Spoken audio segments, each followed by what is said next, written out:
Bueno, yo siempre estuve interesado en la Marina por mi padre. Yo siento una admiración profunda por mi papá. Y eso me motivó a siempre estar, tú sabes, pendiente de sus compañeros, de sus amigos, cuando él se reunía con los viejos, porque mi papá me tuvo a mí a los 52 años. O sea que yo lo conocí realmente poco. Sí, ya está. Él se fue cuando yo tenía 20 y pico, ¿no?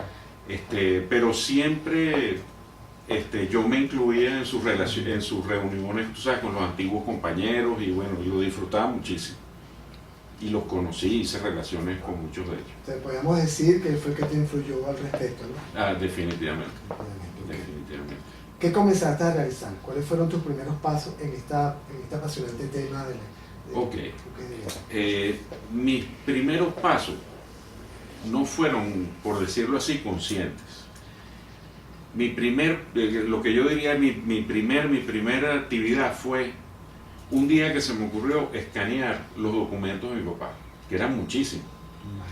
Pero esos documentos se estaban, tú sabes, poniendo viejos, se estaban oxidando. Ahí habían firmas desde Gómez hasta Betancourt. Entonces yo decidí escanearlos por si acaso se perdían, se mojaban, pasaba cualquier cosa. Para el tiempo. Exacto, tanto los documentos como la fotografía. No tenía un plan para eso. Sin embargo, bueno, lo hice. Tiempo después asisto a un seminario de Venezuela en la Segunda Guerra Mundial que se dictó en la Escuela Superior de Guerra Naval de la Armada, de la Marina. Y entre los ponentes había un historiador naval que se llama Jairo Bracho Palma, que es un capitán de navío ya retirado.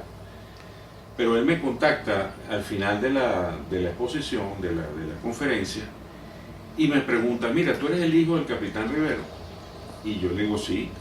¿Tú tendrás algo de él? Que si tengo algo de él.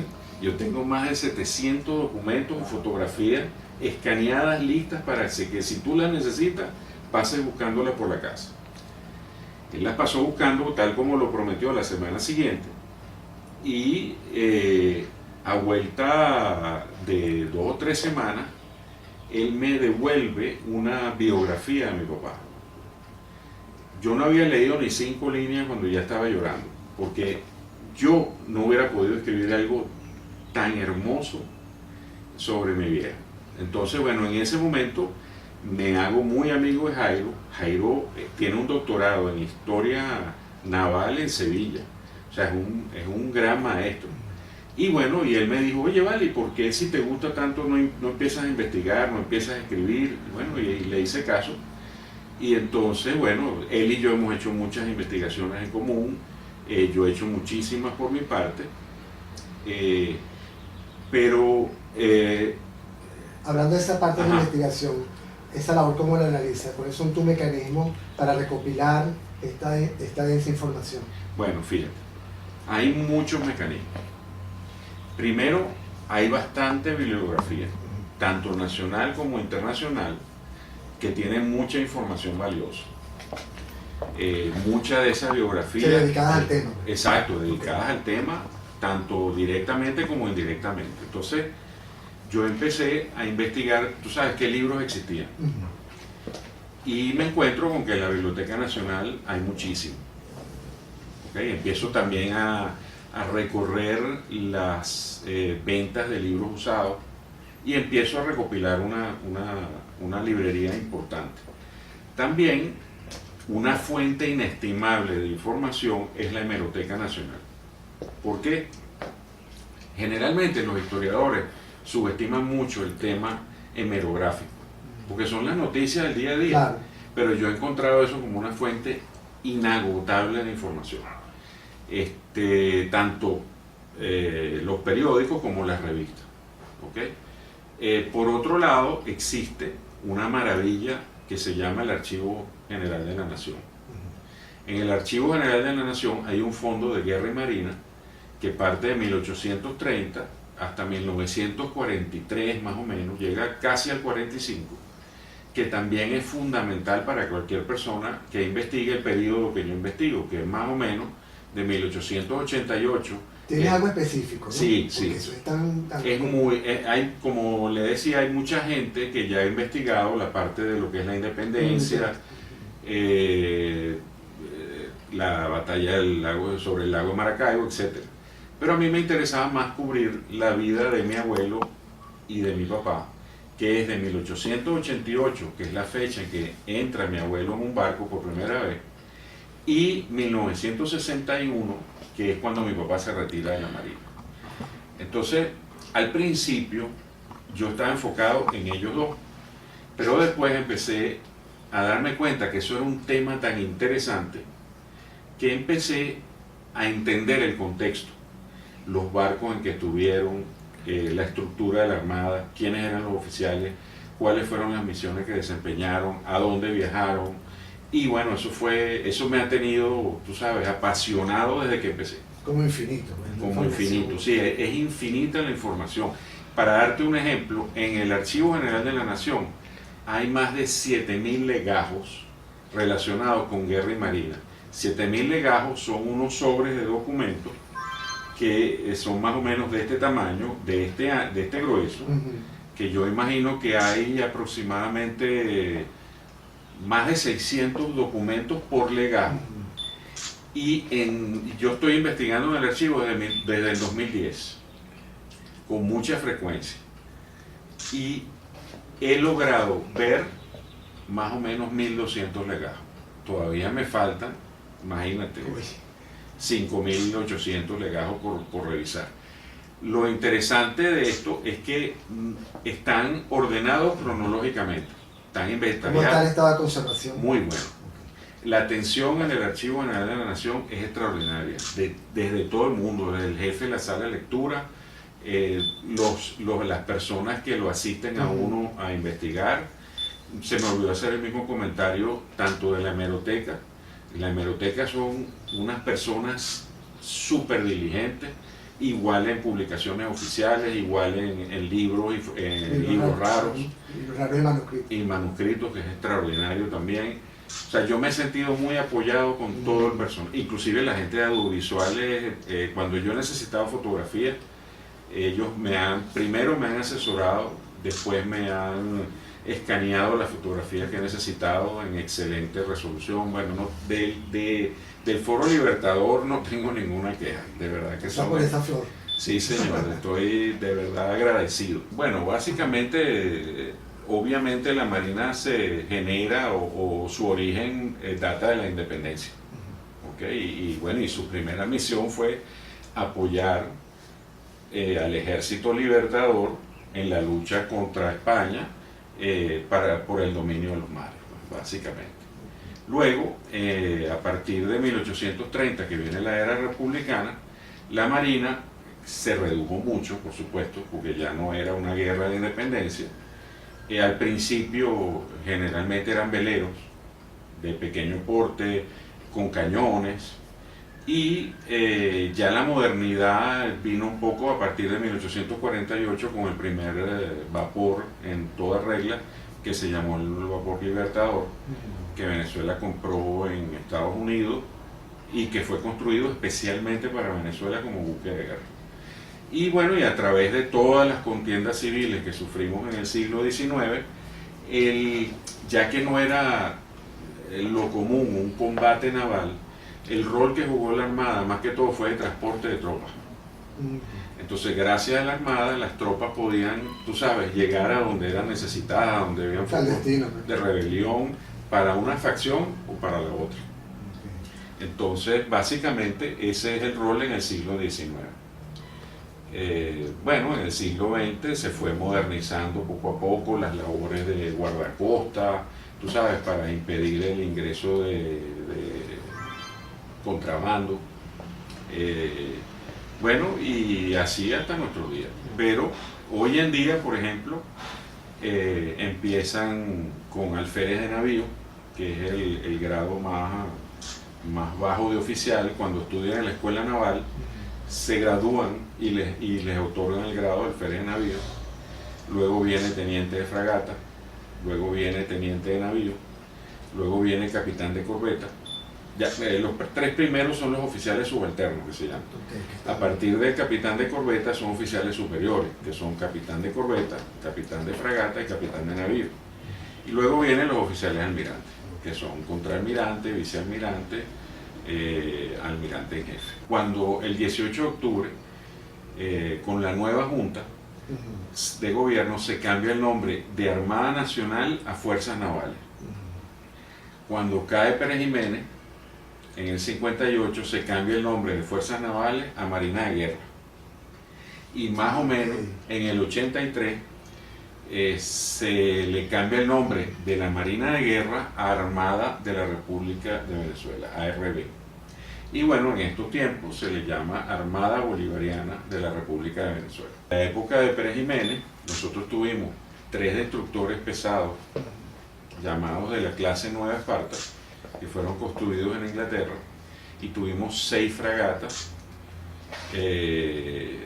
o destructores ligeros, le decían en esa época, llamados la clase Clemente. O sea que teníamos 9 buques de línea, y bueno, esa flota llegó hasta principios de los 70, diría yo. Bueno, ese buque es mi fascinación, se llama Cañonero Urdaneta. Nosotros lo compramos en Italia junto con el Cañonero Sublette. Eran dos, General Urdaneta y General Sublette. Y fueron los 2 primeros buques modernos que tuvo Venezuela, adquiridos en 1938. Una de las cosas más bonitas es que hasta ese momento, cuando adquiríamos un buque, los traíamos a Venezuela, no los traían a Venezuela, pero en esta ocasión una comisión de marinos, desde oficiales hasta marineros, viajaron a Italia en un mercante para traer los buques ellos navegando.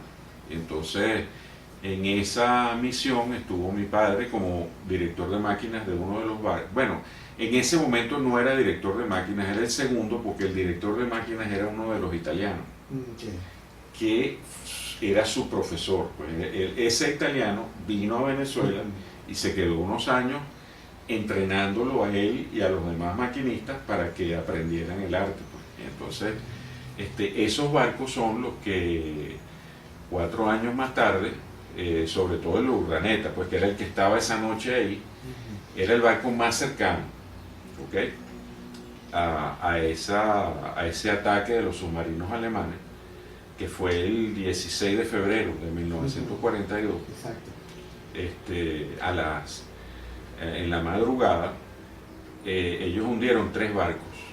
Creo que, por supuesto, el principal es el Monagas, que era el de bandera venezolana, y estaba el Tía Juana, y estaba otro barco que no me acuerdo ahorita el nombre, y el Urdaneta, que era el barco más cercano a ese problema, llegó para rescatar a los tripulantes que sobrevivieron. ¿Okay? Yo anoté por aquí una referencia a ese, precisamente, a ese encuentro. Pues eso fue que le hice el ataque, porque me pareció bien. Sí, fíjate. Eso fue el inicio de la operación alemana Neuland, así se llamó, la operación Neuland, que a las 2:44 inicia el ataque y produce el hundimiento de los tanqueros Tía Juana, que era de bandera británica, donde había una tripulación de 25 personas y murieron 8. ¿Okay? Sobrevivieron 17. El Monagas, que era el venezolano, que tenía una tripulación de 20 personas y sobrevivieron 9 nada más, o sea que murieron 11 personas. Y el San Nicolás, que era de bandera británica, que tenía una tripulación de 26 y sobrevivieron solo 7. O sea, 19 personas murieron. Por parte del submarino alemán U-502. ¿Entiendes? Entonces, bueno, llegó el Urdaneta y con su tripulación rescató a los sobrevivientes que pudo del Monagas. Otros barcos también ayudaron, pero ese fue el único barco de guerra que realmente estuvo presente, ¿no? Ahora te hago una anécdota de mi padre de esos días, de la siguiente. Esos barcos, y nosotros no estábamos preparados para una guerra antisubmarina. Nosotros teníamos una marina que era una marina patrullera que patrullaba costa, pero no podía enfrentarse a un submarino. Los submarinos alemanes, por supuesto, sabían esto, y el objetivo de ellos era hundir tanqueros y barcos logísticos, porque llevaran logística. Entonces, ellos, por definición, ellos no iban a perder un torpedo en un barco que no representara una amenaza para ellos y que no fuera un tanquero que llevaba petróleo. ¿Entiendes? Entonces, básicamente, mi padre a bordo y todos los oficiales y todos los marineros que iban en esas patrullas en nuestro océano, en nuestro mar, veían los submarinos y bueno, y sabían, tú sabes, que no los iban a atacar, pero no por ninguna otra razón que no fueran, sino que ellos no eran un objetivo importante. Entonces, bueno, así transcurrió la guerra. Hubo muchos combates aeronavales y con submarinos alemanes, pero eso sí lo hicieron los americanos. Entonces, a tu juicio, ¿cuál ha sido el mayor acontecimiento de nuestra Marina de Guerra? Bueno, a mi juicio, uno de los más importantes y que de alguna manera selló la pacificación de Venezuela de todas las contiendas civiles esas del 19 y principios del 20, fue el asedio y toma de Ciudad Bolívar en julio de 1903. O sea, la Marina jugó un rol importante. La Marina transportó las tropas del gobierno que fueron a Ciudad Bolívar a acabar con los emplazamientos de la Revolución Libertadora que se había agrupado en Ciudad Bolívar. Y bueno, y lograron, a través del asedio naval, tú sabes, a través de la artillería y con el desembarco de las tropas, y todo esto dirigido por Juan Vicente Gómez en comisión de Cipriano Castro, logró someter finalmente a la Revolución Libertadora, terminando la última revolución importante en el siglo XX. Después hubo muchos, tú sabes, muchos alzamientos y cosas sin importancia realmente. Pero esta fue, tú sabes, la batalla que selló la pacificación. Ahí empezó a organizarse el gobierno, empezó a organizarse el ejército, la armada, tú sabes, ahí empezó, de alguna manera, aunque hay mucha gente que no esté de acuerdo, sobre todo porque no le atribuyen, tú sabes, ni a Cipriano Castro, ni al gomecismo ninguna virtud o ningún hecho positivo. Bueno, para mí ese fue el inicio, tú sabes, de la organización del país. Es importante resaltar que las construcciones navales no son nuevas en Venezuela. Fíjate, otro de los hechos importantísimos, creo que esto es importante que lo refiramos, uno de los hechos importantísimos de nuestra Marina, justo después de 1903, fue en 1906 la construcción del dique y astillero Restaurador. ¿Por qué es tan importante? Porque por primera vez nos íbamos a independizar de las islas del Caribe, que teníamos que ir a reparar los barcos, hacer el carenado de los barcos, que es la limpieza del casco, hacer las reparaciones grandes de las máquinas, tú sabes, del casco, de la superestructura, de los mástiles.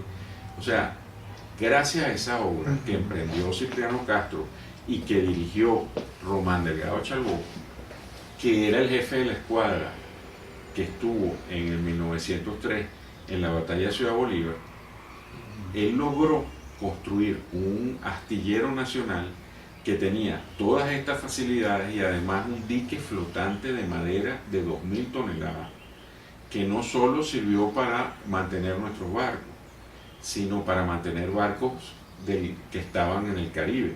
Entonces nosotros le quitamos también un poco de negocio a estas islas, tú sabes, a Trinidad, a Martinica, a Curazao. Tú sabes que antes nosotros dependíamos hasta para el carbón. O sea, nosotros compramos el carbón en estas islas. Entonces, con la construcción de ese primer astillero en 1906, logramos la independencia en ese nivel. El segundo director del astillero se da cuenta que este astillero de madera que construimos, el flotante, que tenía 2 secciones, ahí lo que pasaba era lo siguiente: estaba este dique se hundía, entraba el barco y con bomba se le quitaba el lastre y volvía a flotar. Entonces el barco quedaba en una plataforma seca para poder hacer todas las reparaciones necesarias. Cuando el barco estaba listo, volvían a llenar los tanques de lastre, bajaba el dique y entonces el barco quedaba ya flotando y se iba y entraba el siguiente barco. Ok, ese dique de madera prestó un servicio interesantísimo, pero gracias al siguiente director del astillero, que fue uno de nuestros ingenieros más importantes, que era Luis Muñoz Tebar, el pariente del Umute. Bueno, Luis Muñoz Tebar asume el problema de que, bueno, tenemos un dique flotante que funciona a la perfección, pero se va a deteriorar y no tenemos cómo hacerle servicio al dique flotante. Entonces construyó aquí en Venezuela un dique de acero de 4 secciones que podía mantener el de madera y mantenerse a sí mismo. Y con esos 2 diques llegamos hasta 1939. Imagínate lo que duraron esos diques con el mantenimiento que se hacía. Bueno, pero eso no es lo más importante. Lo más importante es que entonces en 1910 empiezan nuestras construcciones navales. Nosotros construíamos barcos. Entonces en 1910 construimos el primer guardacosta que se construye en Venezuela, que se llamó el 29 de enero.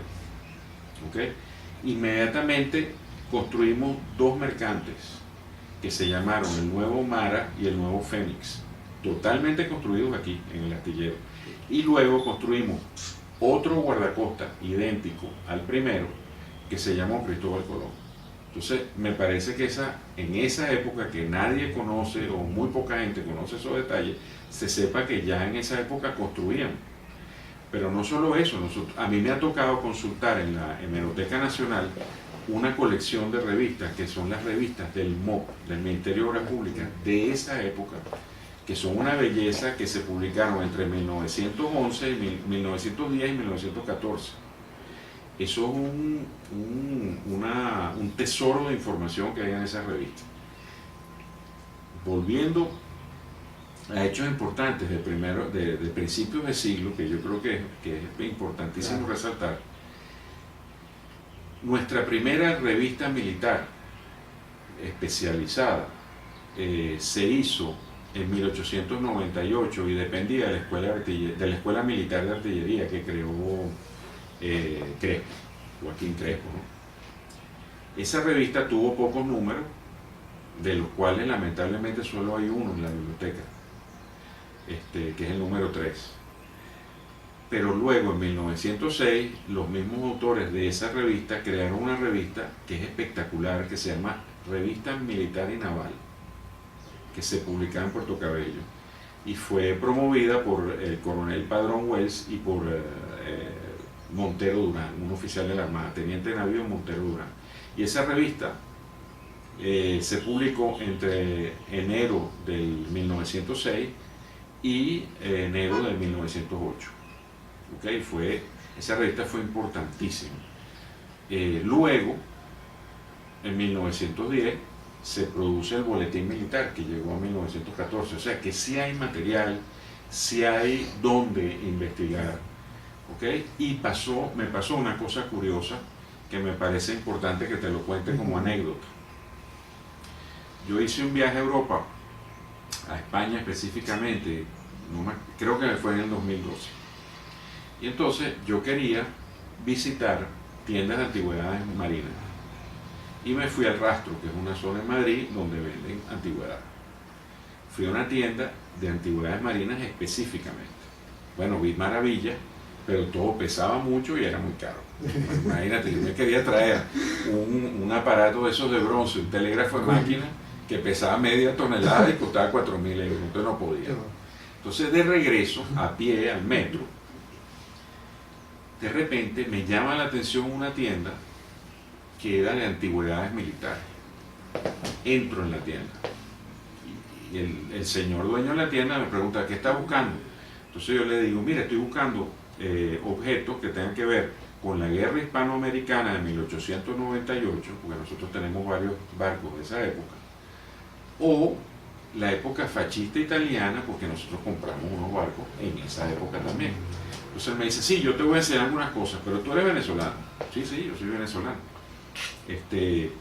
yo tengo una fotografía, una fotografía en unos documentos que quizás te interesen, yo te los traigo mañana. Bueno, el día siguiente, eso abría a las 11, yo estaba ahí a las 7 de la mañana, esperando. Y entonces, cuando abren la tienda, entro, no está el señor, pero está el asistente. Y el señor me dijo que me iba a traer unos, sí, aquí están, siéntese aquí y revise. Y empiezo a revisar, y no eran fotos de las Fuerzas Armadas Venezolanas, eran fotos de la Marina, del periodo que yo estaba investigando, ¿ok? Pero aparte de eso, habían dos fotos que les voy a referir ahorita, pero aparte de eso, había un número de la revista Militar y Naval que te dije que fue publicada entre 1906 y 1908, que era el número 15. Y era un número especial, era así como tabloide. La revista que está en la biblioteca es como 6x9, pues es pequeño. Bueno, me regreso me encuentro esa maravilla, pregunto cuánto vale, me dicen un precio bien asequible y lo compro todo y me voy. Y me voy corriendo por si acaso para que no se arrepientan.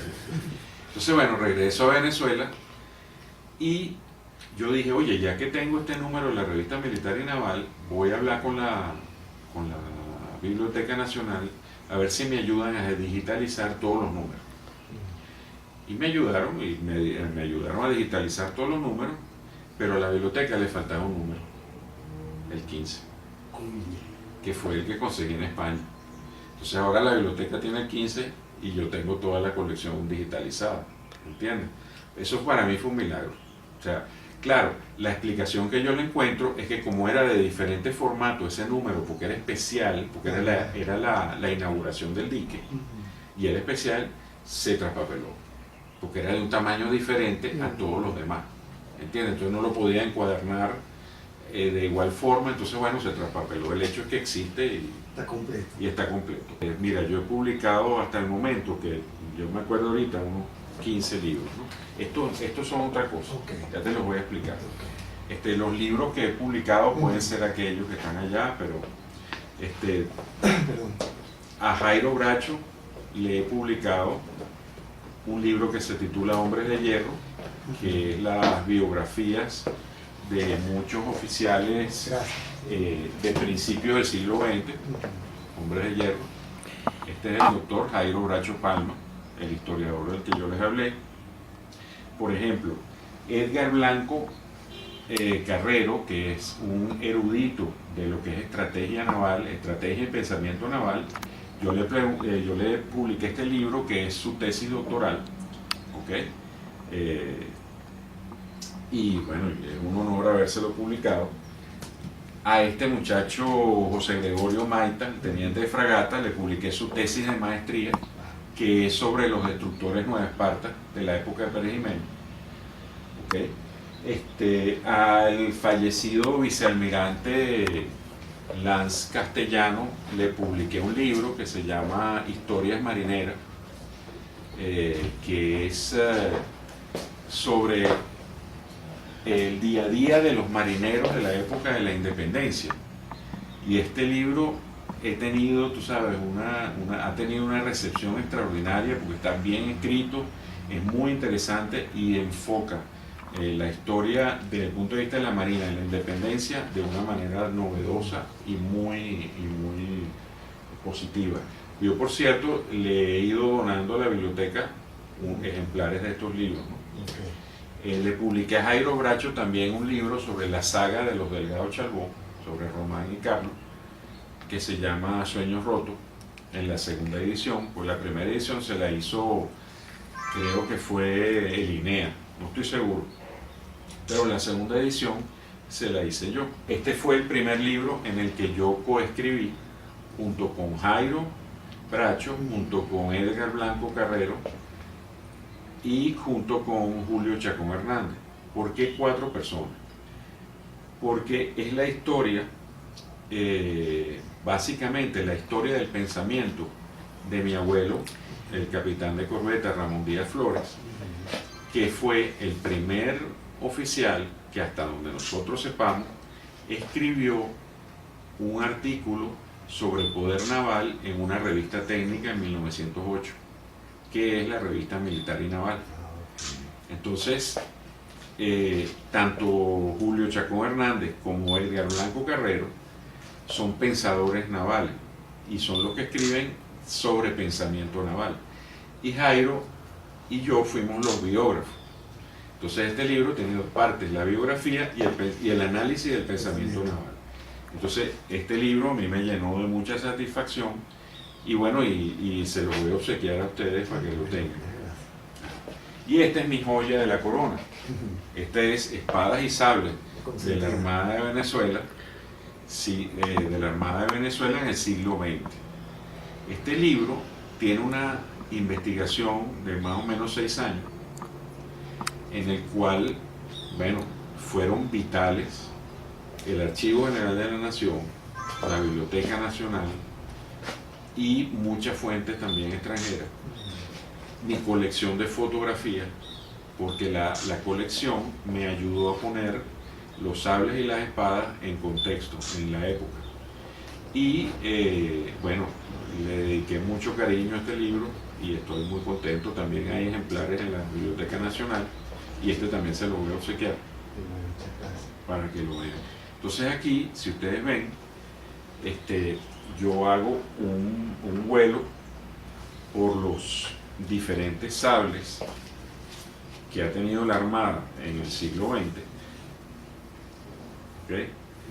Y entonces aquí pongo la imagen del sable y después hago la explicación histórica, las fotos en donde aparece el sable, los detalles, los símbolos. Este es mi papá en Italia en 1930, 38, con ese sable. Porque este sable que está aquí es la génesis de este estudio. ¿Por qué? Porque eso es un cuento muy importante, muy interesante. Cuando yo regresé, yo vivía afuera unos años y regresé en el 2010. Entonces, yo le había dado a un amigo mío los sables de mi papá para que me los llevara para afuera cuando él pudiera. Y nunca me los llevó. Sin embargo, cuando llegué se los pido, mira, por favor, tráeme los sables de mi papá y tal. Él se presenta solo con uno y me dice que los demás se perdieron en la mudanza, ¿no? En una mudanza que él tuvo. Entonces, bueno, de luto totalmente, pero el que se salvó es ese primer sable del libro, que era el más bonito, el de mejor calidad, el mejor construido, pero no tenía marcas de la Armada de Venezuela. Entonces yo no sabía por qué mi papá tenía ese sable. Entonces eso me cautivó y empecé a investigar sobre los sables de la Armada. Bueno, resulta que voy agudizando la vista. Entonces ya cuando veía una foto, no veía la foto solamente, sino el tipo de sable que había, los conocía al detalle, cada detalle del sable ya lo había aprendido, y entonces me doy cuenta que ese sable no es de mi papá, me doy cuenta que ese sable es de mi abuelo, y mi papá nunca me lo dijo necesariamente, porque nunca hubo una conversación. Ojalá él estuviera vivo para yo preguntarle todas las dudas que yo tengo, ¿no? Entonces empiezo a conseguir fotos y veo una foto de mi papá con ese sable. ¿Y cómo es esto? Y en esa foto todos los demás oficiales de la Armada tienen el sable orgánico del momento, excepto mi papá. ¿Y por qué es esto? Si tú sabes, si la uniformidad es uniformidad, o eres uniforme o no. ¿Por qué mi papá tenía otro sable que no era el de él, que era este que yo tenía en la mano? Y resulta que empiezo a descubrir que había una tradición oral, no escrita en la Armada, de que si tú habías sido hijo de un marino prominente, tú tenías derecho a llevar su espada o su sable. Entonces esa es la razón por la cual mi papá tenía ese sable. Entonces bueno, de ahí empezó toda una investigación y yo dije, bueno, ¿y para qué quedarme en el sable de mi papá si puedo investigar todos los sables del siglo XX? Claro, aprovechaste. Exacto, entonces empecé a buscar sables. Entonces, museos, personas que tenían los sables, anticuarios, y bueno, y así fue construyendo la historia del sable hasta que en el 2016 me diagnostican una afección física y tenía que ir a sacarme unas placas y unas cosas, y el amigo mío que me perdió los sables, la esposa de él es radióloga, Entonces yo la llamo, pero me equivoco de teléfono y me sale una señora viejita. Y entonces inmediatamente caí que podía ser la mamá del amigo mío. Y entonces le digo, ah, ¿cómo está, señora? Mire, Ramón, el amigo de Leo. Y la señora me ha dicho, Ramón, ¿cuándo vienes a buscar tus sables que están en mi casa? ¿Cómo? Sí, aquí Leo trajo unos sables cuando se iba a mudar hace 5 años y los dejó aquí, más nunca vino. Y entonces, bueno, llamé a Leo. Leo recuperó los sables que me había perdido, no se habían perdido, y eso fue la señal para mí de que tenía que comenzar el libro. Y bueno, el libro fue publicado en el 2016. Y bueno, y esa es otra de las historias que a mí me encantan de este tema, ¿no?